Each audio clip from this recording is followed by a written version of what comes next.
ये प्रैक्टिस किया, ठीक है ना। सिर्फ 3 months आई डिड दिस। मैंने 3 महीना ये प्रैक्टिस किया और 3 महीना प्रैक्टिस करने के बाद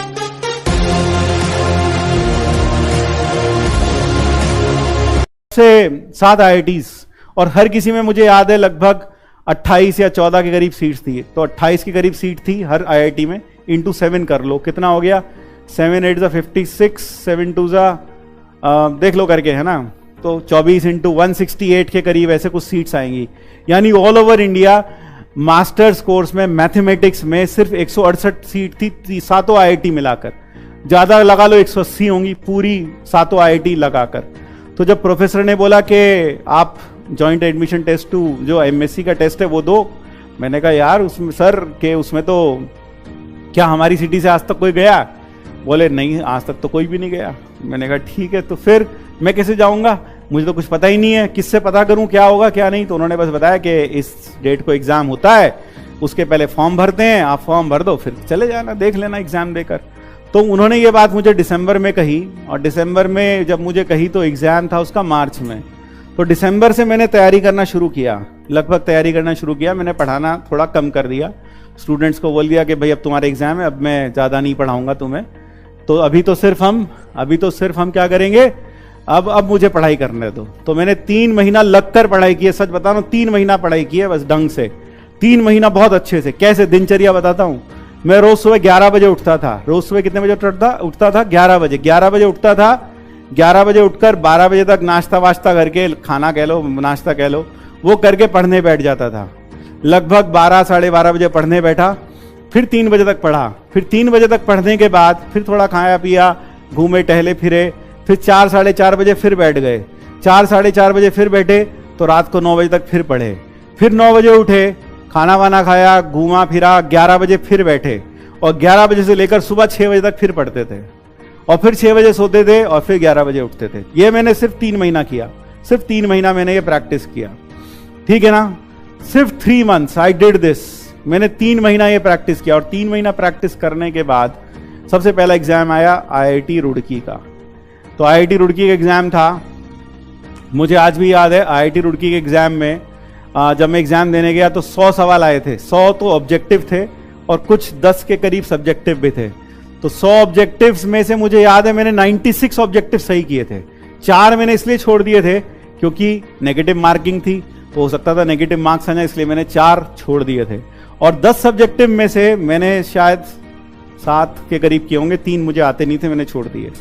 तो यानी कुल मिलाकर 110 में से सब्जेक्टिव्स में 110 में से 100 में से 96 और उसमें 7 किए। अब मैंने क्लास के जैसे एग्जाम दिया, आप बाहर आते हो बहुत सारे लोग मिलते हैं, मुझे भी बहुत सारे लोग मिले।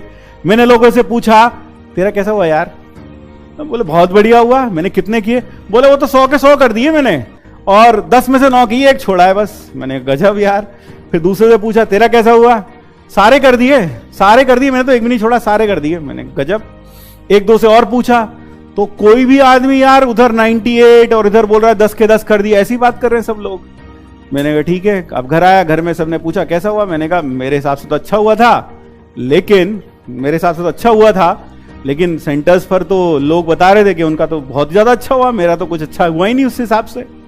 तो ठीक है, थोड़े दिन बीत गए, 15-20 दिन बाद रिजल्ट आया, and I was selected with rank 1 at IIT Roorkee.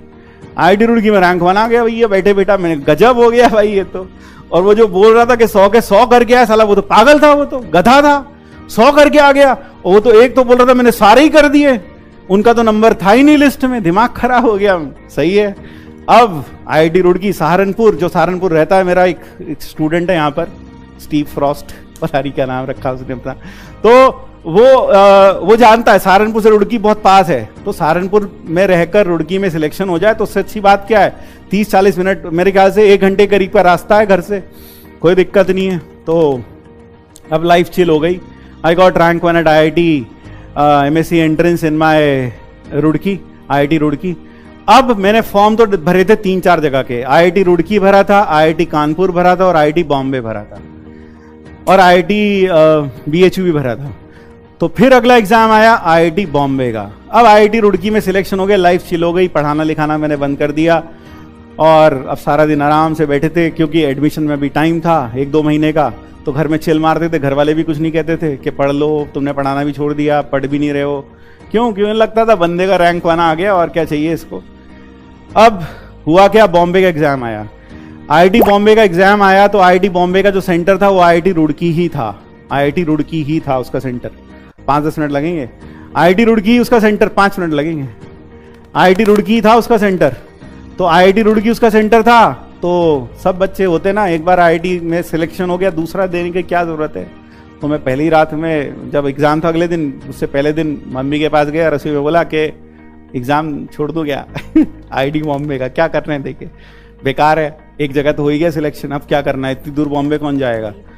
तो वही होता है जो तुम्हारे साथ भी होता है। क्या क्या उधर से पापा ने सुन लिया, तो बस फिर वही जो तुम्हारे पापा बोलते, पेड़ पर पैसे लगते हैं क्या, 1,500 का फॉर्म आया था, नहीं भरना तो पहले बोलना था, नहीं जाना था तो जाना तो पड़ेगा, ऐसे थोड़ी होगा। तो ठीक है भाई, अब उधर से जब डांट पड़ी तो लगा कि जाना तो पड़ेगा ही यार अब।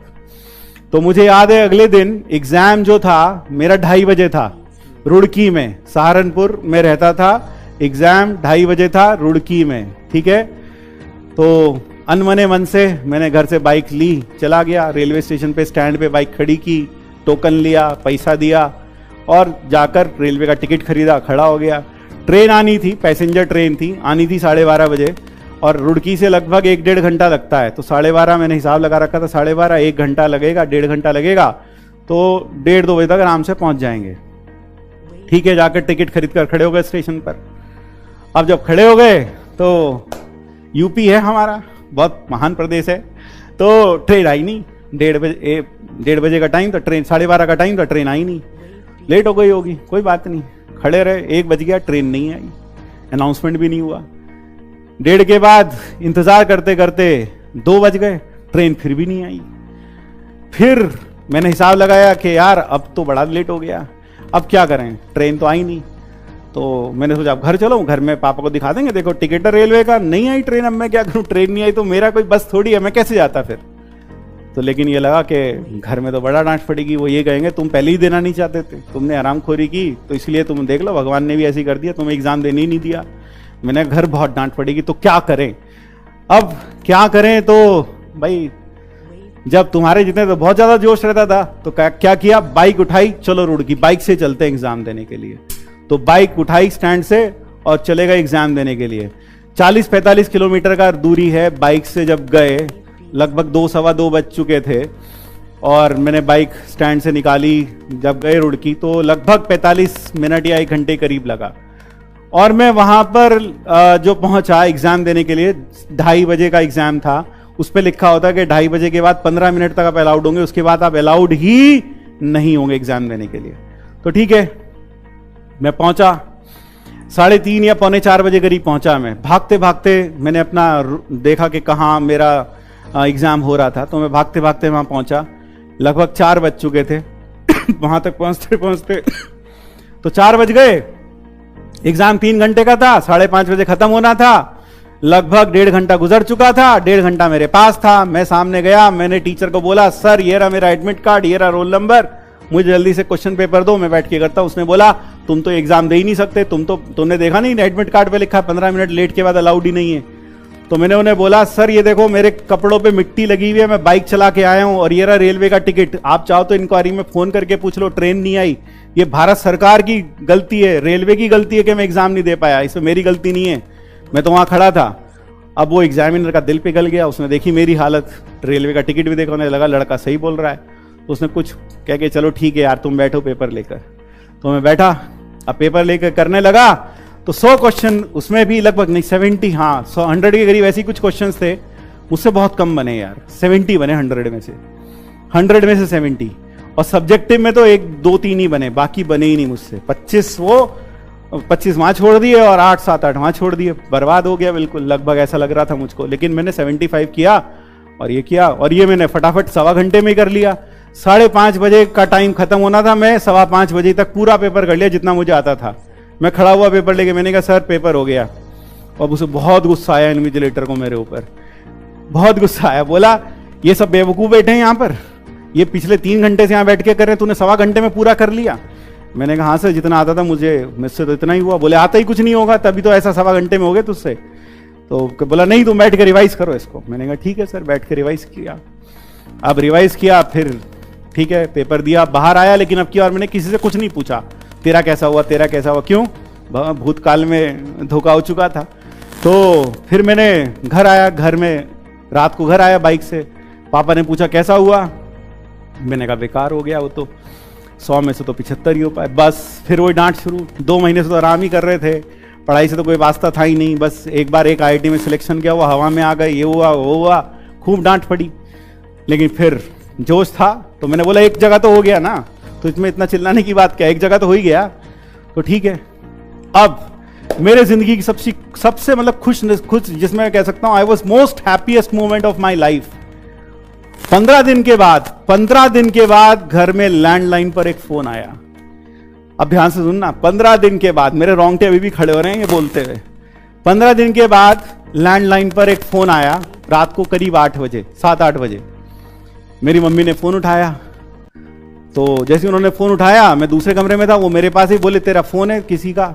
मैंने किसका फोन है, बोले लग रहा है कोई तेरा दोस्त है उसका फोन है। मैंने कहां से है, बोले बॉम्बे से। मैंने मेरा दोस्त दिल्ली नहीं गया आज तक, बॉम्बे कहां से चला जाएगा। बोले नहीं बॉम्बे से फोन आया है। तो बॉम्बे से फोन आया तो मैंने उठाया, मैंने कहा हेलो।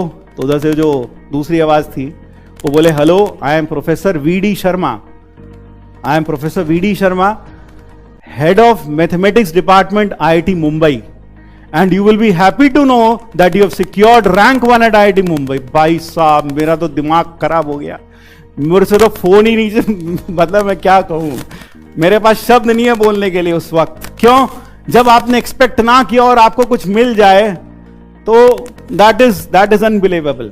दिमाग खराब हो गया। मैंने बोला सर मैं आपसे भी बात करने की हालत में नहीं हूं, मैं इतना खुश हूं, मैं आपसे बात ही नहीं कर पा रहा, आप मुझे अपना नंबर लिखवा दो, मैं आपको कॉल बैक करूंगा। तो मुझे याद है अभी भी उन्होंने कहा when you are back in your senses then you can call me, जब तुम अपनी होशाबाश में वापस आ जाओ तब मुझे कॉल कर लेना।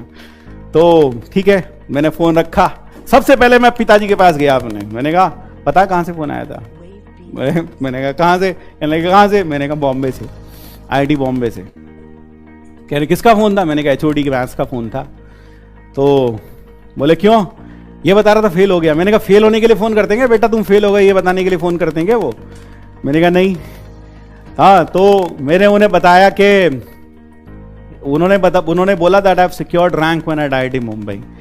तो that was the happiest moment of my life. तो यार जैसा वो खुशी मुझे कभी खुश नहीं हुआ जितना उस वक्त खुश था। तो ऐसी खुशी के पल आपको भी मिल सकते हैं, आप बस मेहनत करें, अपने ऊपर विश्वास करके करते चले जाएं। चीजें मुश्किल लगती हैं, चीजें असंभव लगती है, मुझको भी लगती थी। सहारनपुर से आज तक कोई नहीं गया था, मैं गया ना पहली बार, तो इसलिए मुश्किल लग सकती हैं, हर किसी को लगती हैं, लेकिन चीजें आसान हो जाएंगी। चलिए।